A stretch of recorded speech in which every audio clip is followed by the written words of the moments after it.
जो हम हिंदू लोग हैं, हमारे पास और क्या है? एक चीज है पवित्रता हमारी। उस पवित्रता को खंडित करने का प्रयास जाने कब से हो रहा है। तिरुपति जैसे स्थान में, जहां पर कि करोड़ों लोग जुड़े हुए हैं और करोड़ों लोगों की आस्था को चोट पहुंचाने का और उनकी पवित्रता को खंडित करने का ये प्रयास किया गया है। इसमें तत्काल जांच होकर के तत्काल दोषी को सामने लाया जाना चाहिए और उसको कठोर दंड दिया जाना चाहिए। धर्माचार्यों को अब अपना दायित्व संभाल करके वहां पे खड़े हो जाना चाहिए। सरकार जो है वो भोग राग नहीं देखेगी, सरकार जो है वो धार्मिक परंपराएं नहीं निभाएगी। तिरुपति बालाजी मंदिर के लड्डू प्रसादम को लेकर हंगामा मचा हुआ है। लड्डू को लेकर जब से रिपोर्ट सामने आई है कि इसमें घी में मछली के तेल और जानवरों की चर्बी मिली हुई थी, इसके बाद तो देश भर में भक्तों की आस्था को बड़ी चोट पहुंची, जिसको लेकर भक्तों और साधु संतों का गुस्सा खुलकर सामने आ रहा है। इस मामले को लेकर सियासत भी जोरों पर है। इस बीच अब तिरुपति बालाजी के मंदिर के लड्डू के प्रसाद को लेकर ज्योतिर्मठ के शंकराचार्य स्वामी अविमुक्तेश्वरानंद का बड़ा बयान सामने आया है। उन्होंने कहा है कि ये एक घोर पाप है और इसकी तत्काल जांच होनी चाहिए। इस कृत्य से हिंदुओं की पवित्रता को खंडित करने का प्रयास किया गया है। देखिए उन्होंने और क्या कुछ कहा है। गंभीर माने बहुत गंभीर मामला है ये। जब जो हम हिंदू लोग हैं, हमारे पास और क्या है? एक चीज है पवित्रता हमारी। उस पवित्रता को खंडित करने का प्रयास जाने कब से हो रहा है। पुराने जमाने में भी यही होता था कि कुएं में मांस डाल दिया जाता था और कहा जाता था कि अब आप लोगों ने मांस वाला पानी पी लिया, इसलिए अब आप लोग पवित्र नहीं रह गए, इसलिए अब आपको हिंदू धर्म से निकल करके हमारे धर्म में आ जाना चाहिए।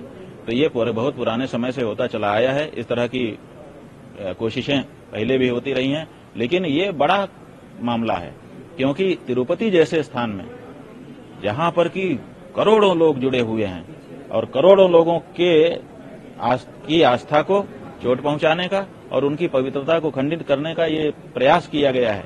इसलिए ये कोई सामान्य मामला नहीं है, दुर्लभ मामला है और इसमें तत्काल जांच होकर के तत्काल दोषी को सामने लाया जाना चाहिए और उसको कठोर दंड दिया जाना चाहिए।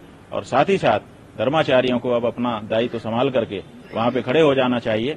सरकार जो है वो भोग राग नहीं देखेगी, सरकार जो है वो धार्मिक परंपराएं नहीं निभाएगी।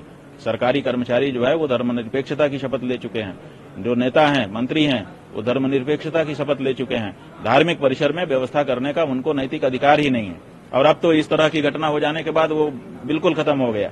इसलिए अब ये हमारी मांग है, पूरे देश के धर्माचार्य खड़े हों और जहां जहां सरकार मंदिरों में आकर के व्यवस्था करने लग गई है, अगर उसको गल्ले का पैसा गिनना है तो वो गिनने दो, उसमें हम ज्यादा नहीं बोलना चाहेंगे। अभी अगर कोई व्यवहारिक व्यवस्था, भौतिक व्यवस्था करनी है लोगों के आने जाने की, वो करने दो, लेकिन जो धार्मिक व्यवस्थाएं हैं, पूजा की, पाठ की, राग की, भोग की, वो धर्माचार्यों के नियंत्रण में और उनकी देखरेख में ही होनी चाहिए। महाराज जी, तिरुपति बालाजी के लड्डू जिस समय रामलला की प्राण प्रतिष्ठा हो रही थी, उस समय यहाँ की कमेटियों ने लड्डू वगैरह बनवाया था, तो उसको लेकर क्या? भाई सवाल ये है कि पूरे देश के लोग हमसे पूछ रहे हैं कि हमने भी वो लड्डू खा लिया, अब हम क्या करें, अब हम भी अपवित्र हो गए।